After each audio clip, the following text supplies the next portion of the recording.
familia. Muy buenas noches, bienvenidos. Gracias por dejarnos entrar en sus hogares. Hoy lunes, empezando una semana donde ya empezamos a tener respuestas. Este fin de semana ustedes vieron cómo después del apresamiento posterior al interrogatorio del dueño de la discoteca Jet Set, Antonio Espaillat, y su hermana, salió la medida de coerción, la solicitud de medida de coerción, y posteriormente pudimos tener acceso también al informe preliminar técnico pericial que hizo un equipo de peritos, de 3 peritos muy serios, muy experimentados, y que ya entregó esta primera parte. La final será en aproximadamente 3 semanas. Pero luego de leer, porque a eso se dedicó este equipo este fin de semana, ¿o no? Sí, bastante lectura. ¿O no? Completo, por Diana. Sí, no, ¿o dos no? documentos Era bastante intensos. la lectura obligatoria. Sí. Nos comimos la solicitud de medida de coerción, por supuesto. Ya hemos aprendido un poco con todos los expedientes que hemos tenido que leer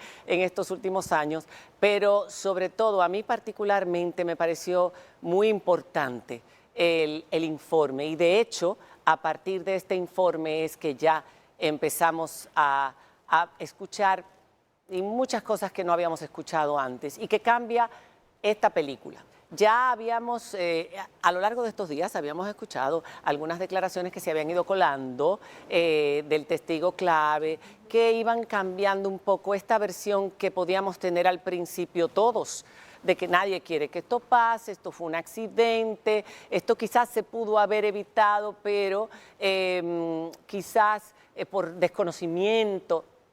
Esto ha cambiado mucho, señores.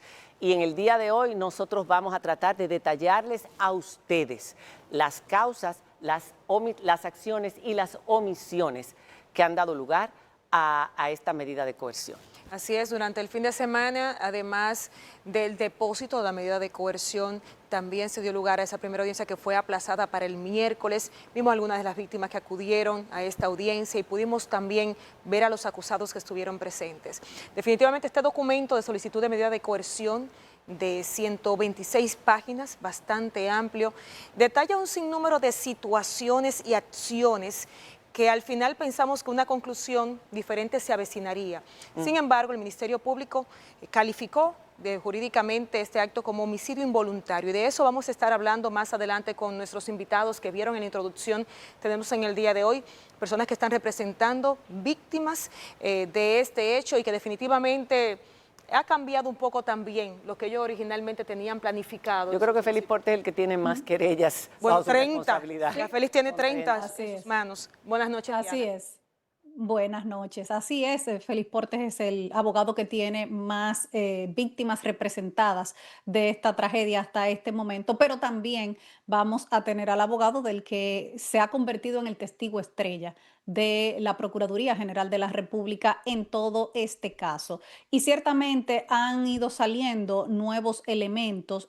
Y esto, señores, es solo la solicitud de medida de coerción. Esta todavía no es la acusación. Aquí se ponen los elementos necesarios que considera el Ministerio Público para que el juez lo tenga en cuenta y le otorgue la medida de coerción que ellos están solicitando, que en el caso de Antonio Espaillat es prisión preventiva y en el caso de Maribel Espaillat es prisión domiciliaria, lo que está pidiendo el Ministerio Público, y para probar la acusación que le están haciendo, que es de homicidio involuntario. Vamos a hablar de eso, de ese tipo penal, vamos a hablar de los elementos que están contenidos en esa solicitud de medida de coerción, y vamos a mirar también un poco más allá de cuál puede ser el desenlace de este juicio. Adelante con la Diana.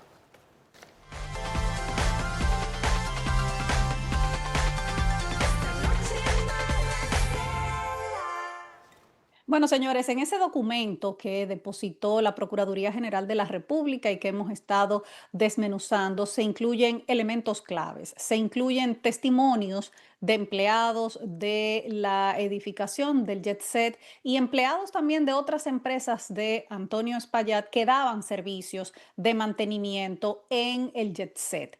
Y son los testimonios de estas personas las que implican y dan a entender que había un conocimiento desde hacía tiempo ya de las circunstancias de la condición de deterioro que tenía el techo de esa institución. Y de hecho, uno de los señalamientos que hacen los empleados y las personas que daban servicio allí es que ciertamente sí se hicieron en el techo de esa estructura reparaciones para corregir las filtraciones que implicaron finos, que implicó poner concreto en el techo de la edificación, cosa que el señor Antonio Espaillat había dicho en esa entrevista con Edith Febles, que no era cierto, Sí. que él decía que nunca había autorizado la colocación de finos en el techo de la estructura. Y el señor Gregory Adames, que era el encargado operativo de esa edificación, pues dice que él sí recuerda que se colocaron varias capas de fino, él habla de 5 a 6 capas, otro Fueron 4. de las personas que daban mantenimiento hablaba de 2, y el informe pericial que hicieron los expertos, los ingenieros forenses,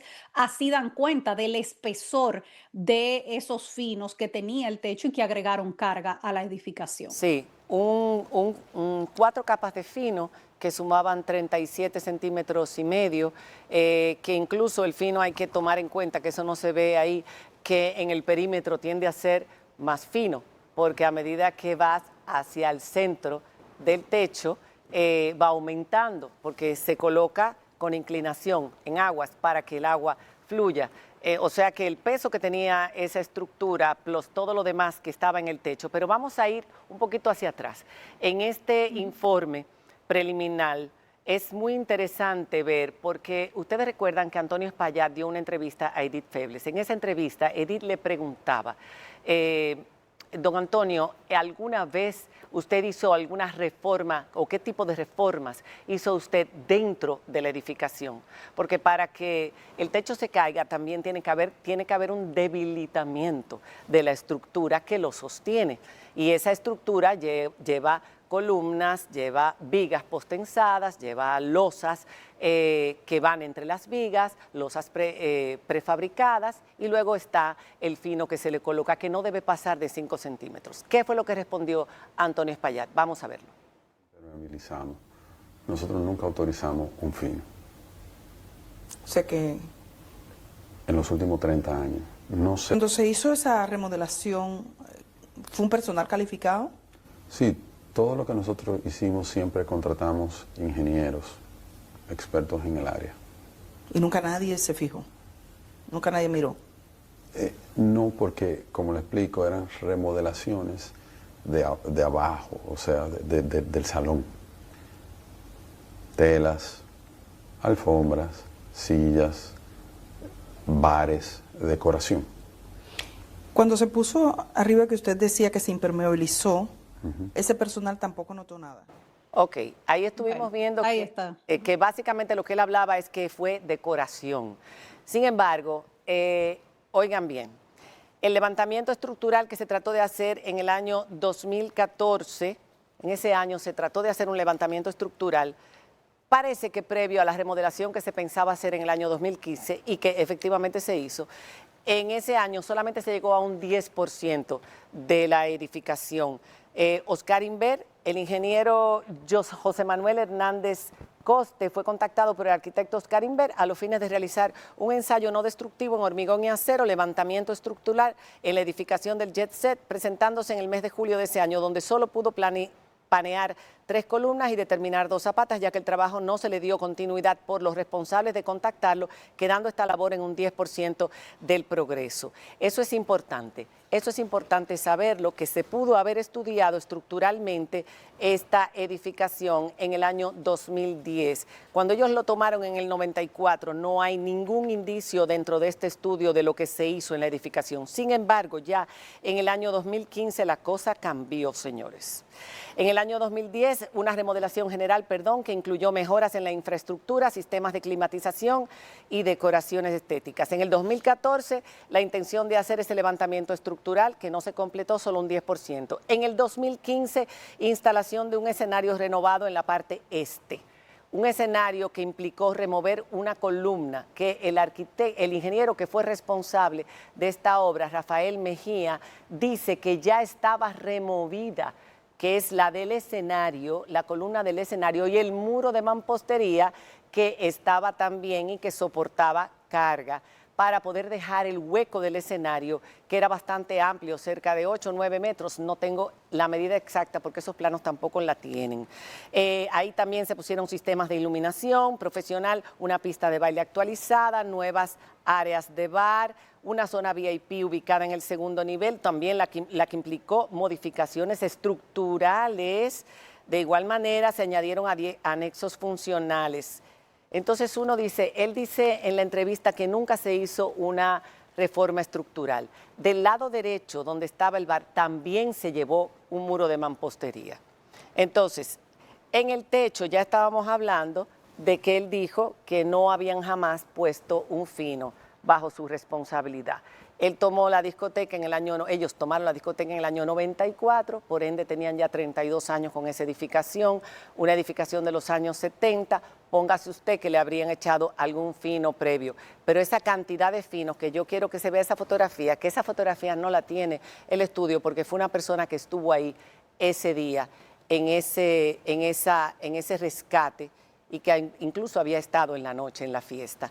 Ahí nosotros podemos ver las 4 capas de fino. Hay otra también que está en el estudio pericial, que se ve la cantidad, el tamaño que tienen esas capas. Hay una de 13,5, hay otra de 7 centímetros. Mira, esas son las muestras de las capas de fino, que suman 37,5. Dice María Cela, el señor Gregorio Adames, según la medida de coerción que depositó el Ministerio Público, que él les dijo que lo que dijo Antonio Espaillat en esa entrevista era mentira, porque desde el año 2023, o sea, desde hace 2 años, se habían estado colocando finos y que lo hacía el encargado de mantenimiento, Manuel Voy a llegar Jiménez, ahí. junto a otros 2 nacionales. Voy a llegar ahí, porque realmente quien puede decir ahí es el Manuel Jiménez, el encargado de mantenimiento, que era la persona a la que llamaba siempre Antonio Espaillat cada vez que tenía un problema dentro de esa estructura. Después de hablar de los finos, que fueron la causa que este informe señaló como la más importante para causar la falla en las vigas postensadas, sobre todo de la región sur, es decir, cerca de la entrada en los ejes H y J, que nosotros también tenemos ahí una imagen de la falla de estas vigas, no una fotografía, sino las imágenes que están exactamente. Ahí estamos viendo esta imagen donde presentan las vigas postensadas que fallaron. Esas vigas, señores, tenían una distancia de 15 metros 80 y tantos centímetros. Es una luz amplia, que era lo que originalmente, porque los cines se hacen así, en esa forma. Estaban sostenidas en una viga perimetral y esta a su vez en las columnas. Y los muros también ayudaban a soportar todos los pesos. Pero ahora viene lo más grave, porque el fino en exceso, miren esa viga, esa fotografía es importante. Yo no sé si se va a poder ver, pero ahí se ve, esa es una de las vigas que estaba al final, o sea, en la parte norte, esa no se cayó.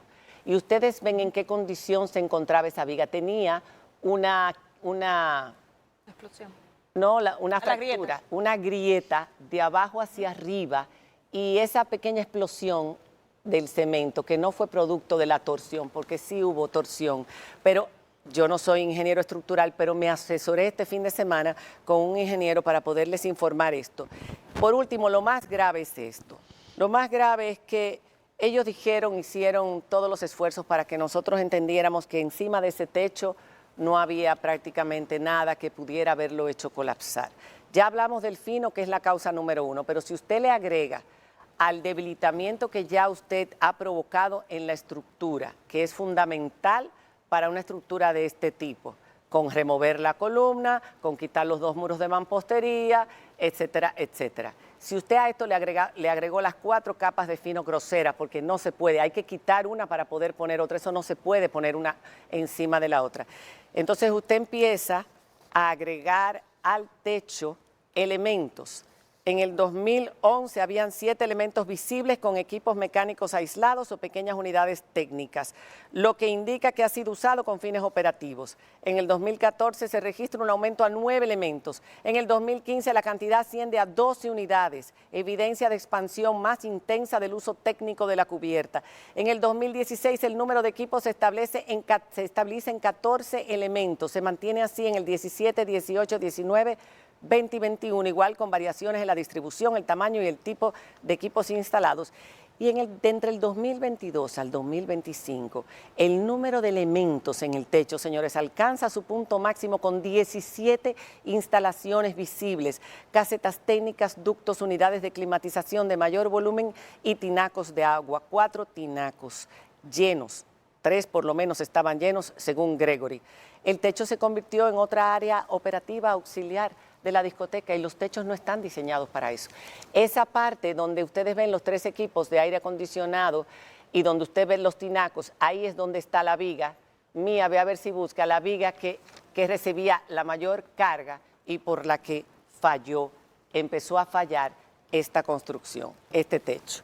Entonces esa parte técnica ya yo la expliqué, sería bueno que habláramos de los testimonios y la parte grave de la denuncia. Diana lo esbozaba al principio, pero teniéndolo ahí podemos ampliarlo más. Sí, y obviamente el punto de quiebre de todo este proceso ha sido Gregory.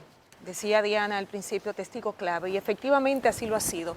Cuando comenzaron a hacer las informaciones a través de sus abogados y de entrevistas a terceros que estaban relacionados, en el caso esa noche, como Remberto, que lo tuvimos aquí en esta noche, María Cela, de todo lo que Gregory había visto y oído, por lo menos hasta ese momento, comenzamos a impresionarnos y comenzaba a cambiar la narrativa de todo lo que estaba en la investigación. Entonces, en esta investigación, especialmente la depositada por el Ministerio Público, el documento de solicitud de medida de coerción establece, y tenemos ahí, el momento en que esa noche Gregory se comunica para decir que los plafones están cayendo y es peligroso.